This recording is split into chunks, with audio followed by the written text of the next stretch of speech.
Әл-Бақара сүресі 206-224 аяттар.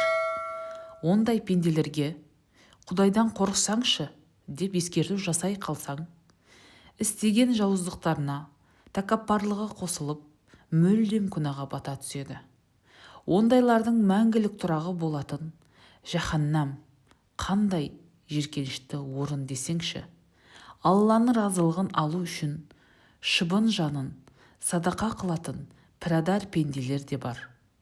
Өзіне құлшылық қылған құлдарына Алла қамқоршы. Уа, иман келтірген жандар, ислам дінін жан жүректеріңмен қабылдаңдар. Азғырушы шайтанның соңынан ермеңдер. Ақиқатын айтатын болсақ, ол сендердің қас дұшпандарың. Айқын дәлелдер жеткеннен кейін де ақиқаттың тура жолына тайсаңдар, Алланың аса құдіретті, керемет даналық иесі екеніне естеріңде болсын. Қорқынышты қара бұлттарын төндіріп, Алланың әмірі және періштелері келеді деп күтіп жүрме екен ол имансыз пенделер. Барлық болатын құбылыстар алдын ала айқындалып қойылған. Адамзат баласының барлық істерінің нәтижесі мен есебі Алла алдында барады. Өздеріне қаншама айқын дәлелдер жібергенімізді Исраил ұрпақтарынан сұрашы, уа Мұхаммед, оған Алланың салауаты мен сәлемі болсын. Ал егерде кім Алланың ақиқи қағидалары негізінде өздеріне келген жарылқауларын қасақана бұрмалап жіберсе, Алланың жазасының қандай қаһарлы екенін білетін болады. Иман келтірген жандарды мазақ қылатын кәпірлер үшін мына өткінші дүниенің қызықтары, ләззаттарға толы керемет әсем болып көрінеді. Алайда қиямет күні сол тақуалықпен өмір сүрген жандардың мәртебесі олардан, кәпірлерден үстем болып шығады. Алла өзі қалаған, лайық деп есептеген құлдарын сансыз көп сыйлықтармен жарылқайды. Алғашқы кездегі адамдар бір діндегі тұтас қауым еді.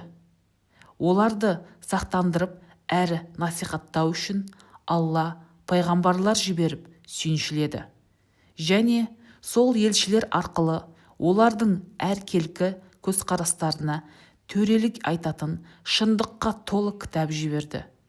Алайда кітап түсіргендердің өзі анық дәлелдер келгеннен кейін де бір-біріне деген іштарлық, көре алмаушылық мінездерінің кесірінен өзара дауласып тартысқа түсті.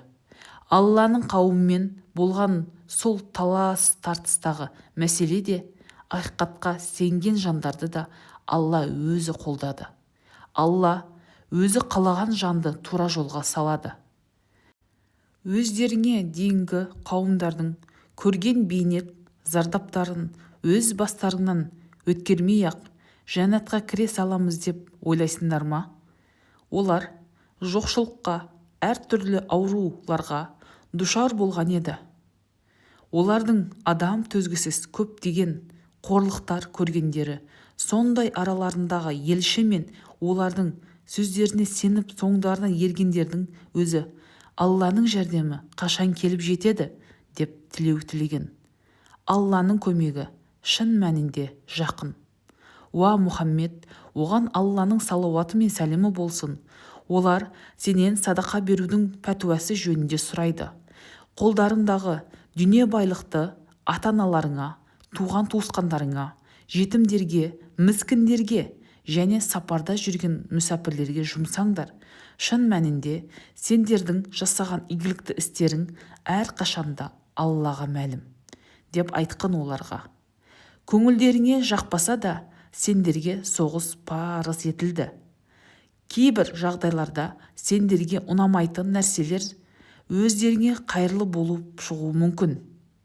Ал көңілдерің қалап, ұнатқан нәрселерің өздеріңе зиян болуы да мүмкін.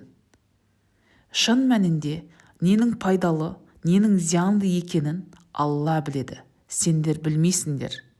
Уа Мұхаммед, оған Алланың салауаты мен сәлемі болсын. Олар сенен тыйым салынған әл-харам айында соғыс жүргізуге болады ма деп сұрайды. Ол айда майдан ашу үлкен күнә, бірақ Алланың әміріне күпірлік етіп, өзгелерді Құдай жолынан азғыру, мұсылмандарды әл-харам мешітіне кіргізбей, өмір сүріп жатқан мекендерінен қудалау, Алла алдында одан да зор қылмыс. Халықты тура жолдан күпірлікке азғыру, адам өлтіргеннен де әрмен. Қолдарынан келсе, сендерді діндерінен шығармайынша соғысты тоқтатпайды. Егер де іштеріңдегі әлде біреулерің өз діндеріңнен бас тартып, кәпір күйінде жан тәсілім етсе, олардың жасаған амалдары бұл дүниеде де, ақыретте де зая кеткені. Ондай бишаралар тозақ отының мәңгі тұрғындарына айналады. Ақиқатын айтар болсақ, Аллаға иман келтіріп, сол үшін жайлы мекендерінен ауып, Тәңір жолында майданда шайқасқан жандар, Алланың рахымынан үміткерлер. Алла тағала кешірімді әрі рахымды. Уа Мұхаммед, оған Алланың салауаты мен сәлемі болсын. Олар сенен адамды мас қылып есінен ажырататын ішімдіктер мен құмар ойындары жайлы сұрайды.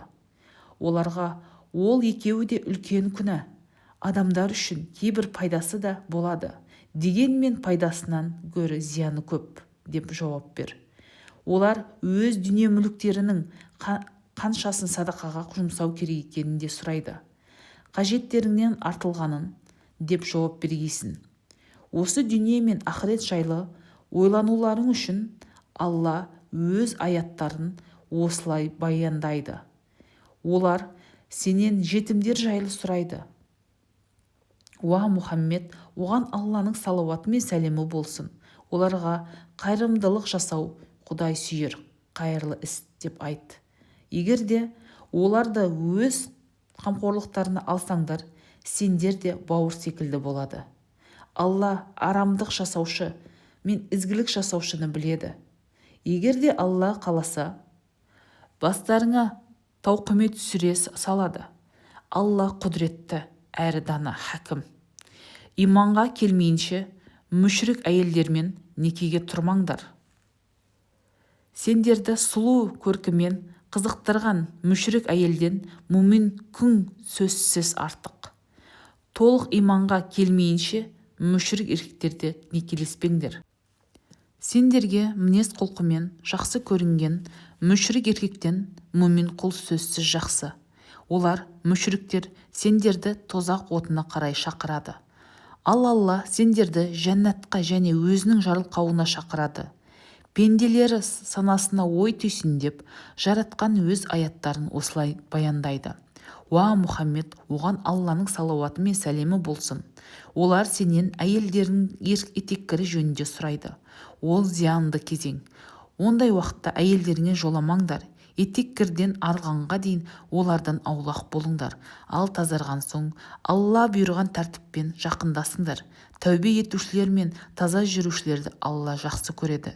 Сендердің жарларың өздеріңнің егістерің іспетті. Сондықтан да сол егіжайға көңіл қалаған қалыпта жанасып ләззат алыңдар.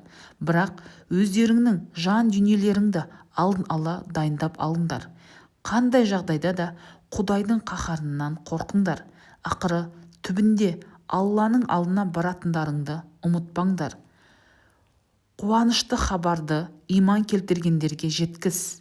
Алланың атымен ант ішіп қана қоймай, әрдайым ізгілікті істер жасаңдар. Тақуалық тіршілік кешіңдер. Өзара жерінжескен адамдарды татуластыруға тырысыңдар. Алла естуші, бәрін білуші.